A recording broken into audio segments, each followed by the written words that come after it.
was a thing even before M15. Yeah. It's actually, I believe, Jerry Thompson, the one that popularized it. Yeah, I mean, he tried it with, green splash black at the Season 2 Invitational. Not a ton of success there, and then we saw Todd play it in Baltimore. He ended up going 7-3 there, but he said he really liked his deck a lot. It's definitely powerful, and Maier is 8-1 with this deck right now. Just going to play a Burning Shrimp Messiah on turn 2. You're going to notice that both these players don't have very many cards in their hand, because they both did a lot of mulliganing, down to 5 apiece. Richey's playing Jund Monsters, and we haven't seen that a lot either. That is true. It's been around. Now, some of the kind of Jund slice of the pie has been re-divided. Okay. Just recently. The Jund kind of Planeswalkers deck, Jund Walkers, Jund midrange. I'm not sure what to call it. We saw it last week. Yes, lost in the finals. deck lost in the finals last week. I've seen a good amount of that in and around the top tables. Okay. And I think a lot of the people who were playing Jund Monsters are now playing that instead. Okay. And so Richey, unfortunately, down to just 5 cards. That is, if both players took mulligans, I think that's a situation that favors Richard. Although I'm not actually sure that is the case. I believe Erich started with a fresh 7 here. Yeah, it looks like he did start with a fresh 7. I do agree that if both players did mulligan to 5, I think it does favor Richey just because the power level of Richey's deck, the cards individually are very powerful, where Mono Green Devotion, yes, it does have some powerful cards. You see Courser going to work here, but boom, already up a card. It's more of an engine deck.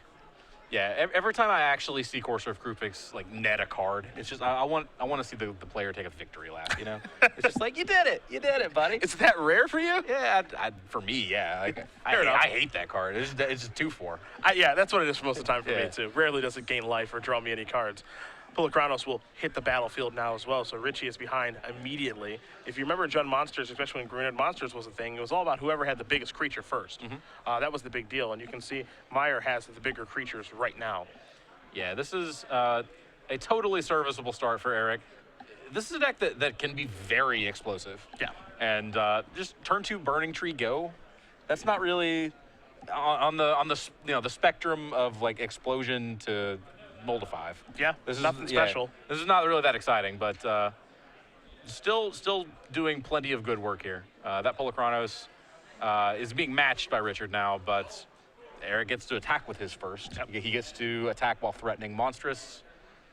That's a big deal. Yes. We know that he has Anissa in hand as well, has the 5 mana to cast it, and it looks like we may see that in just a moment. At least he's giving it some thought. And if that's what he wants to do. But it looks like it's going to be an attack here first with the 5/5 into Richey's 5/5. We'll see if there'll be a block or not. Yeah. Now, of course, when you attack here and you attack with open mana, Pulachronos into Pulachronos, you can't actually Monstrous and not deal the damage to the other Pulachronos. It has to battle. Yes, it does have to fight if there is a legal... You can't choose 0 creatures, assuming there is a creature that it can choose. So, not just kind of a free roll representing, like, pump it twice or whatever. But... it looks like Richard is just going to take his licks there. Yeah, it takes 5. Here's Nissa Worldwaker in the second main phase. It's going to go up because it has no choice. The question is, how is it going to go up? And it's going to untap 4 lands here. So that means that Maier can play another spell, and he will. It's an Alia's Disciple. That is in the main deck, so that's going to be a devotion check of 2, 4, 6, 8, 10 life for Erich. He's up to 31. Yep. That's a 1-of in the main deck. Yep. A callable, or courtable, I guess. I can say callable. Either one you want. Callingable.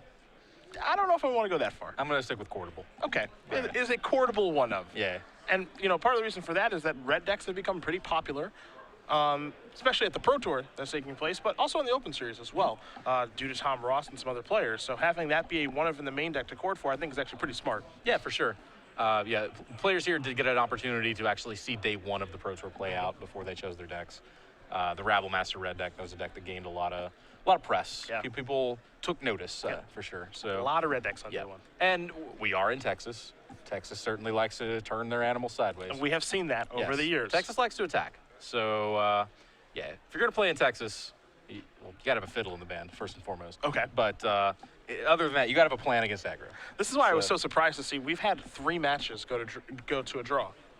Yeah, I was genuinely surprised. I was like, man, normally people are just killing each other really quick, and then we go to a second match and then a third match. That's what oftentimes happens when we do coverage here. Yep, that'll happen. In this, it was odd, this tournament. Often in the early rounds, I know what one of the players is playing when I pick a feature match, but there's no time to figure out what 700 people are playing. Sure. So it's kind of like deck versus mystery. And in this particular tournament, the mystery turned out to be Blue-White X control for 4 rounds in a row. Yeah. So partially it was just kind of a spin the wheel kind of thing that resulted in some draws there. Billy Kronos is attacking the Nissa. You saw Burning Tree Emissary jump in front, but Goreclan Rampager made that block rather useless.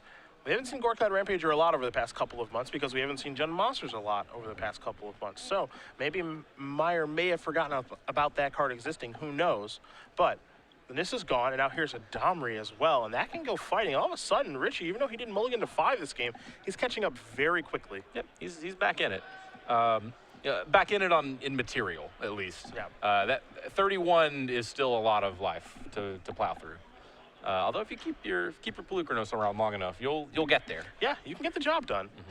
Now that top card should not be revealed because there's no longer a Courser in play, so this is a touch awkward.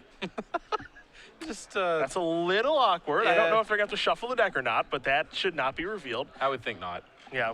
I'm not a judge, but my instinct is like, hey, don't do that again. But it looks like we are gonna. Interesting. Okay. Yep.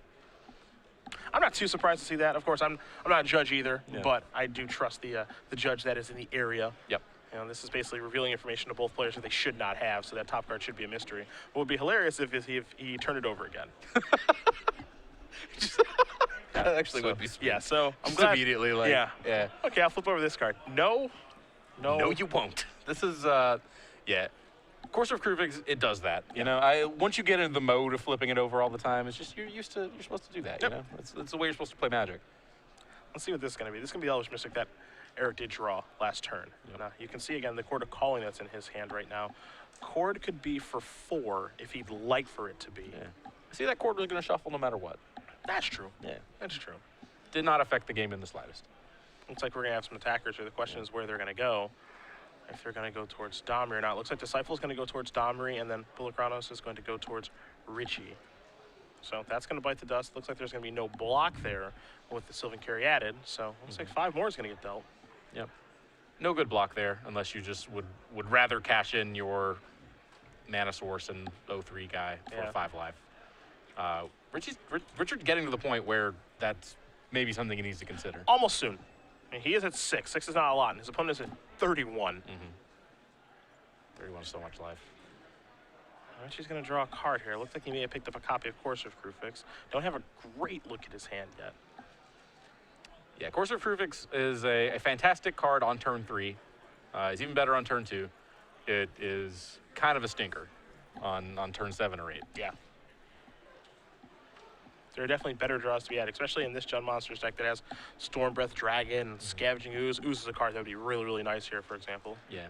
And the question for Richard, I think, is do I want to cast this Courser, or do I want to leave up the mana to Pelucranos to the fullest? Yeah. In this case, the fullest is 2.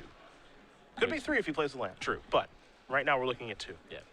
2 not so impressive, although he could actually kill off the Elvish Mystic, which we may see mattering. If he has a land, he can also do that and cast Courser, just monsters for 1.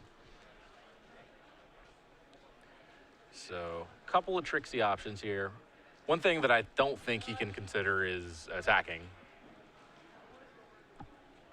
Although, this is one of those weird spots where, like, a lot of people just, like, assume, never even occurs to them, like, should I be attacking here? But you've got to deal 31 somehow if you're going to win this game. Attacking is, you know, it doesn't sound great, but... Yeah, it's ambitious. Yeah. But if you have the requisite blockers in your hand, you know, like, I can see an argument for attacking here.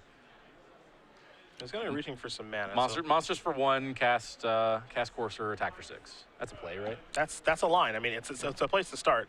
Temple of Abandon's It's the a top land. card. +1, ding, victory lap. Now, Take a look at his Xenagos. That one's not the best in the situation. yeah, it's not that exciting. Yeah. The card he's really looking for here is a removal spell of some kind.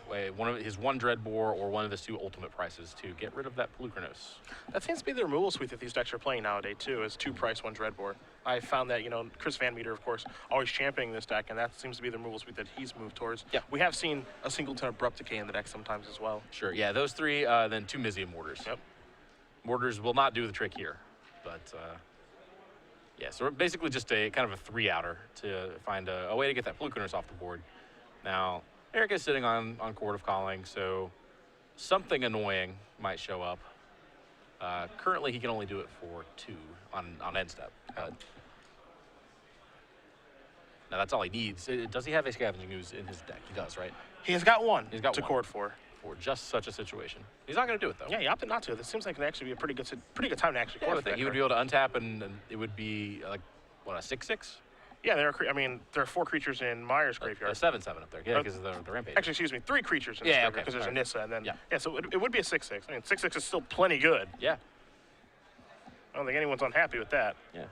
I think it's enough to possibly pressure a, like make a swing here that forces Richard to make some really uncomfortable blocks. Although with the Polukranos now 6/6, and if you untap and activate the Scavenging Ooze 4 times, you can't monsters your Polukranos. So that means you can't attack with your Polukranos. So maybe that's a concern. Yeah. Again, Maier's got the board position is kind of even at this point, but he's got the lead in the life, and that means he's got time and Yeah. plenty of it. So he doesn't need to panic or anything like that, especially because Richie's Polukranos has already been monstrous. Yep. So he doesn't have to worry about that anymore either, and he knows all the information. There's a Xenagos coming off the top of the deck. I know what lands you have. You have a Mutavault hanging out over there. So we're going to see an activation here of Monstrosity and an attack. And so the question is, what did we fight here? Presumably the. I imagine Corsair. Okay. Yeah, it's just to take 2 versus take 6. Yeah. And that's basically just saying, yeah, you are dead to this attack. You need to you throw one of your 2 creatures under the bus. I have a good feeling about which one. I'm inclined to agree. Yeah. Actually, it's closer than it seems. Because the Polukranos, as you said, you've already monstered it. It's just a 6/6. Yeah. It's a weird thing to say. But having just a big 6/6 lizard thing, when You you're say lizard thing? was it a Hydra? It is a creature type Hydra. It's not creature type lizard thing. I can promise you that. Close enough. Okay. Are you getting into this again? Come on. Absolutely we are. Fine. All right. Well, whatever. A 6/6 Hydra. There then, it is. If you please. There it is. Yeah, and he actually is going to. Yeah.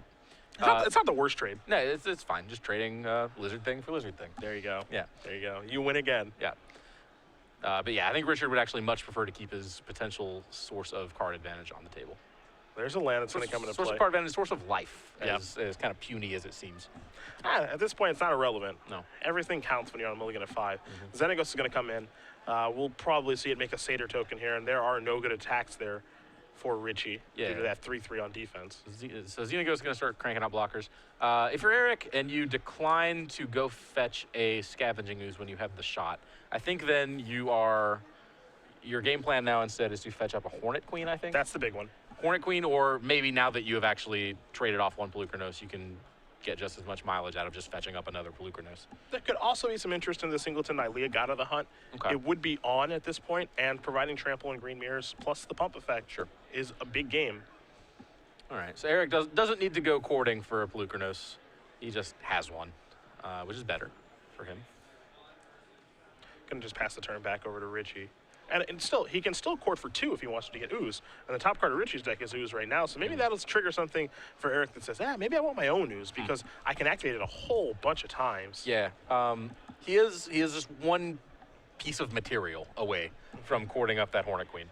So, he can be a land or a creature, Yeah, and that's true. actually all that's in his deck. So, well, or things that kind of simulate them by untapping lands or whatever. But yeah, if he drew a creature next turn, he would not be able to cast it and still cord for the Hornet Queen. So, yeah, it looks like you're right. He sees the Ooze on top, wants to get kind of that Ooze initiative, I suppose. Yeah, it might be the tip-off that when he saw the Ooze on top, he's like, ooh, that's a good idea. Well, I'm going to go get my own. I mean, it was always a good idea. It is not necessarily a better idea now, but it is. It actually is a much better idea now. Yeah, now because- that there's one there. Yes. Yeah. Like you get your Ooze the turn before Richard draws his. You just eat all the things. Yeah. And then Ooze is just a grizzly bear. Yeah, his Ooze sucks, and my Ooze is awesome. Yep. I think that's the thought here, is that his Ooze is going to be, I mean, for as much green mana as he has, which is 6, that thing turns into an 8/8, and as we do know in these green mirrors, it's all about who has the biggest creature. As the savior intended. So there is Scavenging Ooze. I'm actually kind of sad to see that thing go. Not an M15. It's not going anywhere. I mean, it's like, it's not coming back for, we might see it again. Oh, sure. It's leaving standard. Yeah, it's going to but leave standard a little while. I don't think you're gonna. If you play much modern or legacy, I don't think you have to worry about. Oh, well, I mean, it's going to be around there for a while. Oh yeah. I think you'll get your fill of Scavenging Ooze. It didn't have a dominant stay in standard. No, I mean, it it was didn't. obviously good, but it wasn't, this insane card, which I think is probably a good thing. Yeah, when I first saw that it was going to be standard legal, I was a little stressed. My first tango with Scavenging Ooze was at the Legacy Grand Prix in Indianapolis 2 years ago, which was kind of at the height of the Maverick fever pitch. Okay. And that tournament was just like a Scavenging Ooze arms race. You had people going up to the full 4 Scavenging Oozes. Just like when you were getting involved in these green mirrors, like it was just the first ooze won, like you just had to have it. And so like ooze caused a lot of trouble there for a while, and then eventually everyone figured out that you should just play unfair, and then things stabilized. But I definitely, at least for one weekend, saw a metagame where the ooze was out of control. Yeah. And I could have easily imagined a standard that played out similarly. But you're right, it didn't really happen. We got a big attack here. Pulakronos in the red zone along with Scavenging Ooze. Again, Ooze can become an 8/8 if it would like to. And now Pulakronos can get a little bit interesting with, doing some fighting and growing a little bit. You've got 4 blockers in front of it, all with 2 power. So Pulakronos can go monstrous here for 2 and become a 7/7. So it's going to lose, but it can kill a bunch of crap on the way out. A lot of things. Yeah. Could monstrous to kill 1 satyr. Kill a Courser and another satyr in combat. That leaves 1 mana left over for the ooze actually to become a 3/3, I think, right? Yep. Yeah, all right. That works exactly how you think Yes. it does. It doesn't look like that's the line that Maier's going to take, however. Okay. It has to be the ooze twice. I'm not quite sure why that's the best play this turn. Yeah. It's possible that Erich is actually fine with just... Yeah, okay. Yeah, Erich is fine just trading Pulakronos as a 5/5 with 2 satyrs. And just eat everything. Yeah, just wants to use every bit of mana possible on that ooze. Again, because we know Richard's going to find one. Yeah, that's true. Yeah, just make sure you clear away every creature you can. If you're going to do that, I don't like the attack with Pulakronos. Yeah, you actually beat me to it. Yeah, if that's the plan, I don't like the attack because now, basically, Xenagos has that ooze covered. Yep. That's in play. And so was this the best use of Court of Calling? On the previous turn, go get ooze because now ooze is just kind of the abyss, but Richard has something to provide to the abyss every turn, and the line of play involving Hornet Queen is out the window now, unless he draws one or draws another chord. Right. Yeah, I mean, I think you definitely don't mind just swinging with ooze. It eats a satyr probably, and then you just spend all your mana this turn clearing out graveyards. At that point, the ooze is useless, and you still have a Pulakronos. Yep. Here are ooze activations, and of course you want to do those right now before Erich can do his. So that's exactly what Richard's going to do. He's going to gain 2 life and make a 4/4 ooze. There's a satyr token. I imagine that will be on blocking duty next turn. And now we go back to Maier. Yeah, and actually a 4/4 ooze from Richard is so much bigger than a 2/2 ooze. Like we're at a point where Erich really can't afford to attack with his ooze. Yeah. However, I believe Erich has a really good card in his hand called Hornet Queen. Ooh. So you don't need a quarter call, you just have to draw it. Just draw it. And now it's time for bees. I really wish we had like an Oprah graphic. Yeah. Just bees. Yeah. Whenever someone casts Hornet Queen, it's like, you get bees, you get bees. They're everywhere. There it is. This is oddly enough, I said this to Patrick, too, a little bit earlier today. When we were covering M15 cards, when the set kind of got released, and we're just kind of talking about what we think is going to happen with these cards. We've got all of these, the Soul Cycle, and, the lands, and all these Nissa, and all these Planeswalkers and stuff. 2 of the cards that we didn't even really talk about were this, and, man, there was another one earlier. Sunblade Elf. I talked about Hornet Queen. We didn't really talk about Hornet Queen or Sunblade Elf. All right. And, Sunblade Elf obviously has done a really nice job of slotting into green-white to give it an additional 1-drop to bring the beats. Then Hornet Queen is fantastic in this deck against not even something like this, but also against Mono Black Devotion. This is a really hard card, for Mono Black to beat. Yeah. The Hornet Queen's absurd. Yeah. I had my first encounter with Hornet Queen was in the Magic Online Cube. I got past a Hornet Queen. I'd never seen that card in my life. Okay. Because of course it is from some, I don't know what it's from. M15. Okay. Okay. All right. There we go. Sure. Yeah, you're right. It was from M15. Thank you. But that's weird because this was 2012. Well, that's interesting. So, yeah, I was, it's actually from what, Commander? I think the first Commander product. Yeah, the first Commander product. which I had not. A lot of new cards from that product, which was not familiar with. And when I read Hornet Queen, literally my jaw dropped. I was sitting at my computer, and I think I drooled on myself. It was That's just disgusting. It kind of was, but so was Hornet Queen. That's true. Yeah, that's true. It merits that response. Yeah, it was an appropriate response. Yep. Yeah, Hornet Queen is just like you don't lose games when you actually get to cast this card. It's tough. It's tough. There's a Courser. That's going to reveal the top card. It's a Genesis Hydra. It's pretty hard to lose when you cast that too. And I think we're just going to see an attack in the sky. I probably would just ignore the Xenagos. Who even cares about that? You take for sure. 2, 3, 4, 5, 6. It's 2-turn clock. Yeah. Dear Richard, I bring you the gift of bees. Actually, there is one compelling argument for killing off that Xenagos while you have the shot. Okay. The out for Richard here is Mortars, yeah. That's the big one. I guess it's not a 2-turn clock either, simply because Scavenging is in play, so there will be activations here removing cards. So if he does peel a Mortars, we're looking, and you can see him knocking on top of his deck. We're looking at a brand new game here all of a sudden. Yeah, I think there is actually a very compelling argument for getting rid of that Planeswalker shot, because it's going to be a 3-turn clock no matter what. Now, Richie's life total should probably be a little bit higher because of the Scavenging Ooze activation, so we'll make sure that we have the exact correct life total. I believe he should be at 8. Yeah. He did activate it twice on Erich's end step. And you see that Richie wants to take a look maybe activate it 3 times. At Genesis Hydra. And so we can do the same. The thing that's actually really interesting about Genesis Hydra is that the ability of taking a look at the top card, it says when you cast it. Yep. So Genesis Hydra doesn't actually have to resolve. Yep. And the card that you cast, you put directly into play, so they can't counter that either. Sure. So you would think that, oh, well, if you cast this big thing, I just counter it and then nothing happens. Like, that's not even close to true. Stuff is still going to happen. It's interesting. Hopefully you hit the right card. You say that like it's an upside. When I read the way that was worded, my immediate reaction was, oh, so this doesn't work with Prime Speaker Zagana. That was literally the first thing I said. Our heads are in different places. Yeah, exactly. There it is. I wanted to cast it, pump 8 mana in, one of the 6 cards we Prime Speaker, and just draw 6 cards. No, not quite. Yeah, it does not work that way. It does not work how you want it to with Prime Speaker Zagana. Someone at Wizards does not want me to draw 6 cards. It works really well against counter magic. True. You're right. It is probably on balance a better card for the way it is actually worded. Perhaps. Sorry to disappoint you. Yeah. But not that much. Sorry, not sorry. And there's a Domri. That was the draw that kind of tucked away there and was in the tank for a little bit over. Now this is interesting because the top card went back on top of his deck, so he knows what that card is. So to me, like, if that card's no good, he would just concede the game, right? No. Maybe. I mean, it's not like 100% necessary, but like, he saw him kind of rub the deck hoping for a Mortars. Yeah. And then he looked at the top card. It's not what he's looking for. So here's the thing.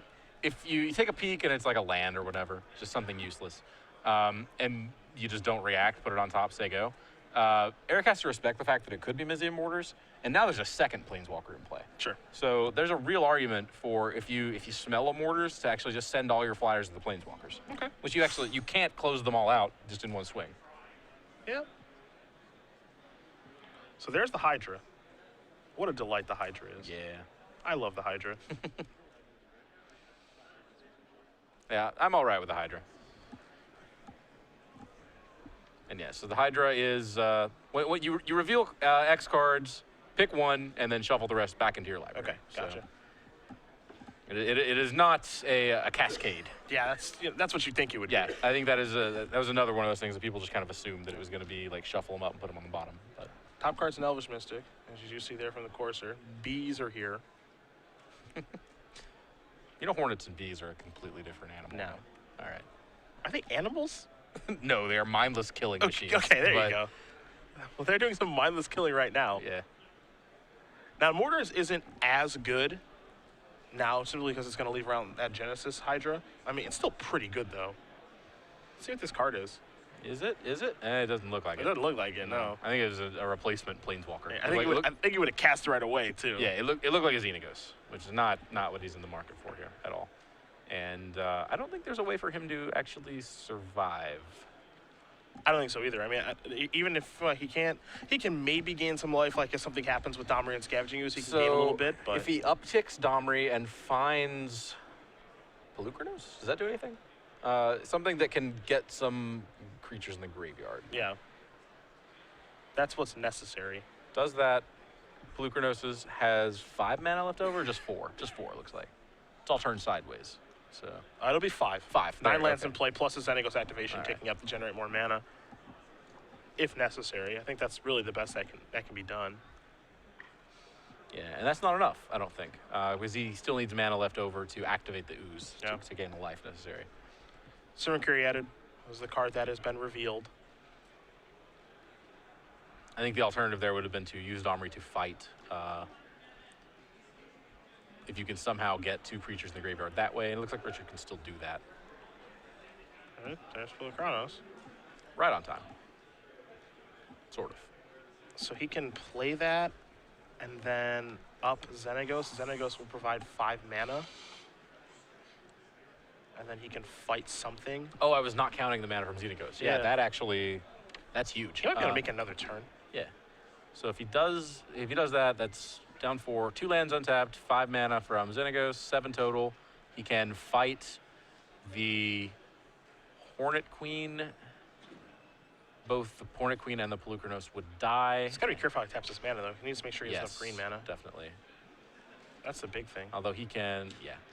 If he is not very clear about how he's doing this, he is going to be in a very uncomfortable spot. Yeah. He can use the colorless mana from Mutavault to monsters his Pelucranos. Yeah, but it's important that he does, like, because right now he's got 5 mana. Yeah. And if he fights the Hornet Queen with just the 5 mana, then he only has 1 green mana to remove Right. something new. So it's Yep. super important that he uses Mutavault to do this. Yep. Because I believe the correct play here is to use the 5 mana. Use 5 mana. Yes. Not the 5 mana he has floated, Well, but use. yes, use Mutavault and the 4 mana, and he's just gonna. Yeah, it looks like he's just going to pack it in. Maybe he doesn't see that didn't line. See it. Wow. And I hope that top card wasn't Mizzy Mortars, because then that gets bad. Yeah. But either way, Erich Maier, you can see, kind of looking back at his friends, maybe thinking he got away with one there. Does win game number 1 here over Richard Richey. Excuse me, Mono Green Devotion up a game over Jund Monsters. We'll take a look at the sideboard. You have Jund Monsters in front of you, so I'll let you begin. Richard Richey gains access to 1 Abrupt Decay, 1 Bow of Nylea, 1 Doomblade, 1 Golgari Charm, 3 Musketeer Hydra, 1 Nylea's Disciple, 2 Putrefy, 2 Rakdos Return, 2 Reclamation Sage, and 1 Vraska the Unseen. Doomblade against the Pelucranos deck, against the mono green pile of creatures deck. Obviously going to be an all-star, 2 Putrefy, basically just proxy Doomblades. We definitely want those. I think we want the Abrupt Decay just to kind of keep Erich from going nuts with his explosive mana draws.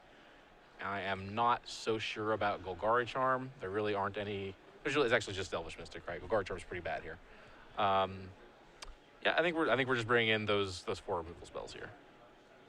Other side of things, there's an Arbor Colossus. That one's good in this matchup. Sylvan Primordial also good in this matchup. Photo Titan, not so great. This is 7-2. Better against your removal heavy decks. 4 copies of Mistcutter Hydra. A Phyrexian Revoker, which is surprisingly good, I think, because of all the Planeswalkers. 3 copies of Nylea's Disciple, not particularly for this matchup, more for your hyper-aggressive red decks. 2 copies of Senescent Tactics, and then 2 copies of Reclamation Sage. I just love going bigger. You have a better mana advantage here in this matchup, so because of Nykthos. So Arbor Colossus, Sylvan Primordial, which can kill Planeswalkers. Also, the reach matters because of Stormbreath Dragon. And actually, Revoker I actually like quite a bit here as well. I think you can make an argument for Tactics if you want them. I don't like Tactics here. I don't love it. He has one in his main deck actually, and I would be happy to get that out of there. The creatures you want to kill are Courser and Pelucranos. Those are they have big butts. Accurate. Yes, you are not going to conveniently kill any of those with a decent tactic. You're going to have to work. Yeah, you might be able to with 2 creatures kill off a Courser. You could probably do that with a Pelucranos too, but you would lose them both. That's awkward. Yeah, I don't love that card here. Mono Green kind of making its way through here a little bit. 8-1.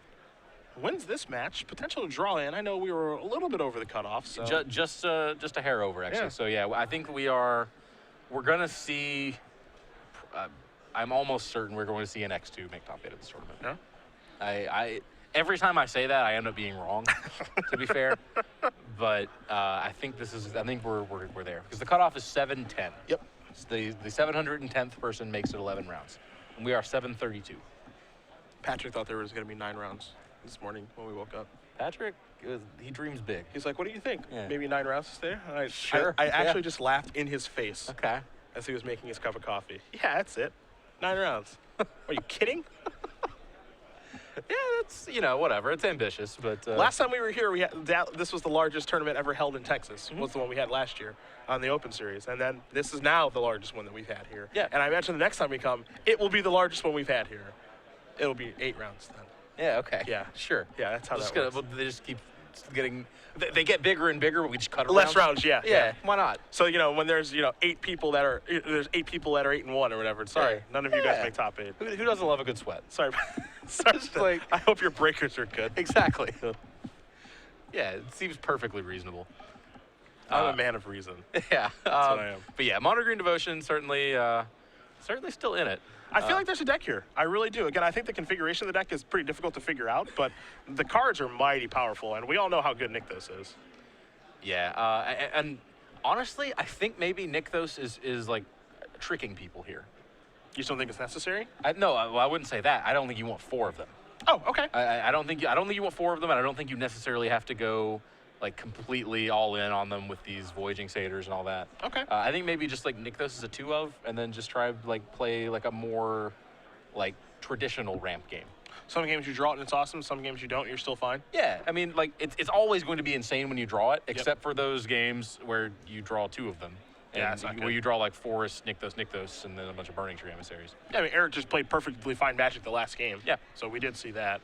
He's playing perfectly fine Magic this game. Yeah. Turn 2 Voyaging Satyr, turn 3 Pulachronos. Yeah, that has been my concern with these mono green devotion decks from day one. That has been my concern actually with the mono red devotion decks. You know, from all the way back last fall, we were seeing those. Those decks just give up every 6th game to just a draw that doesn't work because they have too many Nykthoses and too many double red spells. Yeah. The green deck has less of a problem there because they have Sylvan Caryatid and Voyaging Satyr. So with Nykthos and Forest, they can still play Magic. Yeah. But yeah, like, you can Nykthos flood, and that's a real concern. Like once you're out of the early game, redundant Nykthoses are actually pretty sweet. They're just like rituals, but you have to get there. And the majority of the decks in the format, I think, are aggressively trying to keep you from getting there. Particularly the one deck that you know you're gonna have to deal with to win the tournament, which is Black X Devotion or Mono Black. Mr. Worldwaker has shown up here. You saw Pulachronos go after the Domri. Sylvan Caryatid decided I didn't want that to happen, so that blocked, and then Nissa came in, made a land a 4/4 for passing the turn back. Domri's going to go up. Pulachronos is going to hit the battlefield here, but you know, we've seen this a lot in Green Mirrors, as there's some beautiful out there from Richey. It's all about who has the biggest creature first and who gets to attack with it. Yep. So as a result, Erich Maier was actually able to play the larger creature first on turn 3, follows up with a Nissa. The 4/4 is not great, of course, in the face of that 5/5, but Erich is the one that's ahead right now. Definitely, particularly just getting to untap with Nissa. If you have a Chord in your hand, you get to go nuts. Yep. If you have a Garrick in your hand, you get to go nuts. He is gonna just make some guys. So I guess no outlet for all that mana. Doesn't look You can like. see his hand. He's got plenty of lands over there, an Elvish Mystic and a backup copy of Pulachronos. That's Sure. it Yeah. right now. Plenty of lands. Not so big a problem when all your lands attack for 4 eventually. Now, if he had Nykthos, life would be really interesting, as he could untap that a bunch of times, but he doesn't have one just yet. Does play 4. We haven't seen one show up in either game yet. You actually can you untap Nykthos with? Not with Nissa. Oh, with Nissa, but you you can do it can with with your- Voyaging Satyr. okay, Yeah. Gotcha. All right. Let's see, Richard wants to know exactly how does this thing work. It's a fair question. It's a pretty good Planeswalker, brand new, of course. I didn't learn that the lands from Nissa they gain trample until like yesterday, literally. Nice. I just had no idea. Very nice. Yeah, I made some really uncomfortable blocks. I feel like that's just like a ritual you have to go through every new set. We have to learn the hard way. Yeah, you do. Yeah. You're gonna learn the hard way right now with Mizium Mortars Yeah, and take that down. That was a very good Mizium Yeah, Mortars. we call that a good turn Yep, that in was the all right. business. As it killed 2 lands, the Planeswalker died, and the Mana Acceleration died. Yep. That's a good turn. Yeah, Erich down to just 5 permanents. Here's an attack for 5. And again, Erich was in the lead comfortably. I'm not sure that's the case anymore, especially if a Dreadboard shows up.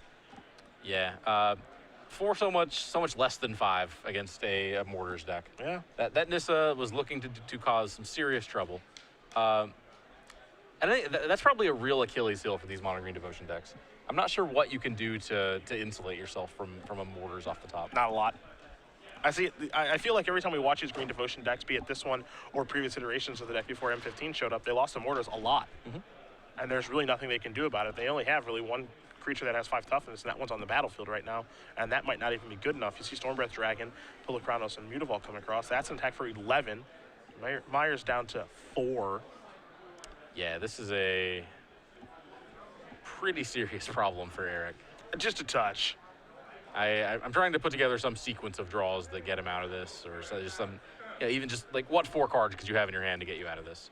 I think it has to start with Arbor Colossus, which is a 1-of. So if he has land Arbor Colossus, he actually still can't beat a monstrous Stormbreath Dragon. So that's awkward. There's Nissa. And so this can untap 4 of Erich's lands, so let him continue to play some spells. I don't think he actually has much going on there. He has, I believe, a Voyaging Satyr and another Forest. Yeah, the hand stinks. Yeah. That's the kind of thing about Mono Green Devotion. There are definitely some draws where your deck looks very powerful. There are some draws where your deck looks very mediocre to average. And, finding the right balance of mana acceleration to everything else is also pretty tough to do. There are, again, 4 copies of Voyaging Satyr, 4 Elvish Mystics, 4 copies of Burning Tree Emissary. That's kind of the engine. You want to draw a certain number of the engine. You don't want to draw too much of it. You're mixing that with the threats that you actually ramp into and, how many Chord of Callings, because there are definitely draws where you draw a bunch of chords and they don't do anything. Yeah. Burning Tree is a really awkward card in this deck because in the draws that abuse Burning Tree, they really abuse it. Yeah. Burning Tree Emissary just can look insane in this deck. But this is not a deck that just kind of piles out guys and turns them sideways. Well, attacks with them. You're not ever just going to go like turn 2 Burning Tree into some other attacker and then just start going to town the way that the red decks do. So when you're not actually getting the Nykthos activations out of Burning Tree Emissary, it's not really that impressive. And it kind of starts to feel like a mulligan, until it doesn't. One of the play that actually, I watched Todd Anderson do this a lot in Baltimore, and I haven't seen a lot of other players do it. Todd is a huge fan of the turn 3 Burning Tree Emissary Chord for 1. Get a mana accelerant. Yeah. Yep. You want to get this. You want to get to 6 or 7 mana with this deck a lot. Be able to cast Hornet Queen. Be able to cast a large chord. Yeah. It seems like a lot of what you're trying to do actually is based around Hornet Queen. Oddly enough, because it's so good. Yeah. Chord for Hornet Queen is kind of the universal endgame. It actually just kind of solves all your problems, except for Mizzy Mortars. Doesn't really solve that problem. Storm Dragon's going to go monstrous. This looks like it's going to deal 8 damage total. The World Leaders will trade. And Richard's basically saying, do your worst with that Nissa. And your worst does not beat my dragon. So Erich and Richard are going to head to a 3rd game here. Mono Green Devotion and Jund Monsters are even up. Some Mizzy Mortars do what Mizzy Mortars does best. Yeah, Mortars was completely busted that game. Yeah, and I mean, that game was it looked a huge blowout the other way until Mortars just showed up. Yeah, I thought, before Mortar showed up, I felt like Erich was in prime position to win the game. He was out far ahead. He was starting to create 4/4s. Just needed to find a way to get through Pilikranos on Richard's side. But if he was able to do that, or even maybe just throw away one of the 4/4s to keep pushing through damage, he's good to go. Mortars turned that all around. Yeah, these Green Devotion decks, they are kind of classically vulnerable to sweepers. That's been the case with various mono green decks since for time immemorial. But in this particular case, Mizzy Mortar's a bigger problem because it actually lets Richard keep his guy, which he needs to kill off the Planeswalkers. The way that the Green Devotion deck hopes to get around sweepers is by having Nissas, or Garriks. Just a serious problem threat that survives it. Yeah. You can do that against Supreme Verdict. You cannot do it against Mizzy Mortars. These 2 players are going to shuffle up for game number 3 here. 2 decks that, really, we haven't really seen over the past couple of weeks. No. We saw a little bit of Mono Green Devotion in Baltimore 2 weeks ago. Yep. And actually, I wasn't there in Kansas City. I wasn't in Kansas City either, but I know that we didn't really see much of these decks. We saw Jund Planeswalkers losing the finals, but Mono Green Devotion still hasn't really latched on just yet. I still think we're kind of in the building phase of the deck. Yeah. For example, Eidolon Blossoms is a card that you could play in this deck and we haven't seen anyone with it yet. And is there an Eidolon of Blossoms build for this deck? Not sure. Should it be maybe a sideboard strategy for this deck to be better against the Verdict decks? Again, not sure. That was the initial build, right? That was the way that Jerry had it kind of built up in his first articles. Jerry's had, Eidolons going on, but of course that was pre-M15. Right. And a bit of an enchantment engine, you could actually really get going there. Now things are a little bit different because you have so many more options. But that could be the card that maybe helps you against those Verdict and Revelation decks, since it does draw a card and it's a bit of a card drawing engine, so you can kind of come back from Verdicts and work your way through Elspeths. True. It is a little anemic on board. 2/2s on turn 4 are not really what you want to be doing. That's not great. Drawing cards is what you want to be doing. Yeah. So obviously there's that balance. I don't know. I am never excited about, again, just making a 2/2 for 4. Even if it is an engine, that's the word durdle was coined specifically to describe actions like those. That's true. That's true. That is classic durdlery. That's definitely what you're doing. Yeah, and I'm not opposed to a little durdlery now and then, but I don't want to make a habit of it. Erich's Elvish Mystic was a little late to the party, but it's here nonetheless, so that's a good thing. Yep. You saw Richey is going to play a turn 2 Sylvan Caryatid, play a Blood Crypt, so he has the mana advantage for right now. A little bit of fake out. It kind of looked like Richard was going to miss his second land. Yeah, I thought so too. Yeah. Here's a Courser. And now it looks like Erich might be the one in need of some help. Nope, has landed as well. Yeah, and he actually has a Nykthos in his hand for once, so we might actually get to see some fireworks here. Yeah. Yep, and that Nissa is on schedule to show up on turn 4. Yep. Assuming Richard does not cause some trouble in ways that he has numerous ways to do. I think that's where Richard actually gets the advantage of this matchup, is that he's able to interact. I think that Erich's deck is more explosive, but it does not stand up very well to someone who can, kill the thing. You kill something and make the rest of the house of cards fall down. Yeah. That's what ends up happening a lot, it seems like. Yeah, interaction key here. Right around the release of Born of the Gods, these monsters decks kind of took off thanks to Courser Prefix. And for a while, it was kind of the deck de jour with just green-red. Yep. And then someone, and I don't recall who right this instant. I want to say it was Kent Ketter. Maybe it wasn't. Continue. All right, fine. Well, anyway, so someone added removal spells. I don't know who that was. Yeah, I don't remember either. But that guy's really good looking. Is he? Yeah. Yeah, Kent Ketter's pretty handsome. You are right. He is. He is. Ketch is really good looking. All right. Well, anyway, that certain someone added some removal spells, and that's the stock because you can interact now. Yeah. Like no one plays green-red monsters anymore. Yeah, that's not a deck anymore. Yeah. It's not a thing. It was Cedric, guys. Finally, he's just like I can tell how hurt he is that I haven't. I'm said okay. it yet. I'm okay. All right. I'm a real innovator. I'm really smart. Look, these green creatures keep running at each other. What if you just kill one of them? I'm a genius. Yep. But that works in Jund monsters, and honestly, it could be the answer in Mono Green Devotion too. I don't know how. This activation of this. I feel like we're working our way into other borders here, don't you? Well, yeah, that's on schedule. I mean, you can make the argument there's nothing he can do about it. Some order is going to be great anyway, but Yeah, well, I mean, what do? You untap and what then? I don't know if he has anything else to deploy. Obviously, I have no idea because I don't have a great look at Erich's hand right now. But making that into a 4/4, then if you get swept away by mortars and he gets to kill your Nissa again, the game might just end on the spot. I mean, well, you can't untap the Nykthos, so you're just going to untap 3 forests, and then the best you can do is play something else that dies to mortars. Yeah, that's true. That's true. On the other hand, now you're making it so that your forest dies to mortars, which is kind of awkward. Ultimate Price is going to take care of the Courser. Okay. And that's the last blocker, so a clear window here for Richard to attack that Nissa and get rid of it. Yeah, I think you have to take the opportunity to do this too. He is going to take a moment here to think things through. Scavenging is going to be turned over and put face back down because Courser's not in play. Going to, battle for 1. I like this play too. Just cut the mana. Cut the mana, cut the devotion. Yep. Makes it so that Nykthos is a boring land. There goes Nissa. So it didn't even take a mortars to clear up the entire board, basically. Yeah, just, as we said, just kill one of them. Yeah. And it all just kind of falls over. Erich does have that 4/4 left, but 4/4 forest not so exciting on this board.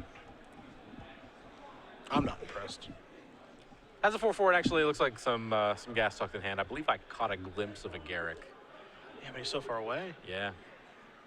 6 mana takes a lot to get to now. Ooze helps. Ooze helps a lot. If he can keep it for a little while. Oh boy. That's a dragon. We're going to the sky now. Cacao. It's a dragon noise. Yeah, that's what I think of. Yeah. When I think of dragons. Caw-caw. I think you're safe to attack. Are you safe to attack with both? Actually, no. Well, Erich could double block with the forest and the ooze, and then activate, grow the ooze to a 4/4. So Yeah. you would basically be trading your Felucranos with one of those creatures. If you maybe don't mind that, honestly. Yeah, you might be.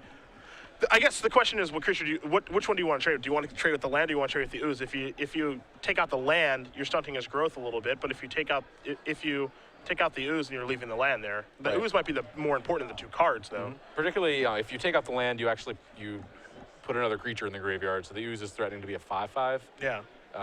That is getting to the point where it's kind of grown out of control. Although Storm Breath, the Mono Green Devotion deck has no answer to Storm Breath outside of what the one Arbor Colossus. The one Colossus, yeah, that's it. Which we are a good ways away from courting for, even if we had a cord. So it's time to see which one Richey actually wants to kill, Yeah. because he only gets to kill one. I mean, I think it's reasonable for Richard to just kind of think that he can ride this Storm Breath to victory. You want to kill the ooze? I I think I want to kill the ooze. I think so too. I don't think we actually care. I don't think I want to try to mana screw you. Also, I can kill the ooze, and then my mortars, if I draw one, ends up being good again. Yes. I think that's actually really important. Yep. He's gonna go with the land. It looks like I'm not. Okay. Yeah. Okay. So that leaves him with ooze 3 lands. No, 3 is not many lands. Like both of these options seem pretty good. It's a close call. This is the kind of call that can actually swing a game, though. Mm-hmm. I mean, it's very, very close. I agree with you. Like the ways that Erich actually turned this game around, they cost more than 4. Arbor Colossus is big. Nissa would be big. Yeah. Although it would die. It would quickly. die. Yeah. You saw replacing Sylvan Caryatid before passing the turn back, so it looks like Richard has no cards in his hand. He's just kind of all in on this dragon right now. There's an Nylea. Nylea doesn't do a ton here. No. Trample's not bad, though, oddly enough. I mean, this is a 4/4, so, Sylvan Caryatid doesn't get the chump block or anything. He gets to push through 4 points of damage, and the race is certainly on. So Richard's going to fall to 14 there. Still needs to basically spend his turn if he wants to Monstrous the Storm Breath Dragon. Doesn't have much else going on. I think he might be fine with that. Yeah, unless that card that he just freshly drew there is a big game changer. He is not quick to cast it if it is. So, and actually, he still has enough mana to. No, never mind. He's one short. I was gonna say he could Monstrous and still have mana for Doomblade or something to that effect, but not the case. But still just gonna crash in. Yep, that's Monstrosity. And now he gets to attack with the Elvish Mystic as well. So this is going to be attack for 7 and 8, plus the Monstrosity dealing some damage. So a good turn. And this is one thing that you mentioned, too. There are 2 more copies of Nykthos in Erich's hand right now. That is not a spot that he wants to be in for obvious reasons. And to be fair, this would be just as bleak if they were forests, but... Sure. Well, the thing is that he has a Garruk in his hand. Yep. And he can't get to that. Like, he's got this bottleneck of mana. So Forest would actually be better than Nykthos. I think we're at the point where even if they were forests, like the Garruk is a turn too slow. Yeah, I think you're right about that. Yeah, I am very skeptical of these Nykthos. These 4 Nykthos things. Like particularly, and a lot of these decks, and actually is Erich one of them. Yes, Erich has 4 Nykthos and a Darksteel Citadel. Darksteel Citadel, acute interaction with Nissa. What's better than a 4/4 Trampler? A 4/4 Indestructible Trampler. Cute is the perfect word to describe that. Yeah. I feel like that is never actually going to win games. Yeah, or very rarely. Well, I mean, I don't know what like a blue-white deck does about it. So. They can just charm it, I guess. Yeah, they can charm it. They can't sphere it, obviously, but they can charm it. Yeah. And I mean, that's good enough. They can block it with Elspeth. They can Celestial Flare it. Yeah. Yes, so. They have outs to it. True. So yeah, I mean, like that's fine, but yeah, I agree. Like, I don't think it's going to win a lot of games. Yeah. And the games that it is going to win are going to be just erased by the games that you're going to lose when you draw Nykthos, Darksteel Citadel, 5 sweet spells. Yeah. And Domri off the top. How about a battle? Get your ooze out of here. And I think Erich is drawing to no outs now. He draws a forest for the turn. He's got Nylea in play, but he's at 3, and he's got to be able to beat a flyer, and that's a weakness of the green deck as well. If there is no Hornet Queen in play, if Arbor Colossus has not shown up on time, this is why sometimes these green decks have to sideboard cards like Plummet, which they really don't want to play. because it doesn't really work very well in their deck, but flyers are a problem for this deck. Yep, Storm Breath a problem, Desecration Demon kind of a problem. When the engines are firing, the mono green devotion deck can feed a demon pretty well. Yeah. But yeah, Plummet is a clean answer there, but even that is not something that you'd be excited about here. You know, you're still at 3, facing down more and more. You know, facing down at least another peck from the elf, but doesn't have an answer for Storm Breath anyway. That's going to do it. Erich tosses down his hand, shows 2 Nykthoses and a Garruk. And Richey is going to win this match over Erich Maier, 2-1. Jund Monsters moving on to 9-1 after defeating Mono Green Devotion, and with any luck for Richard, he's able to draw into the elimination rounds for tomorrow morning.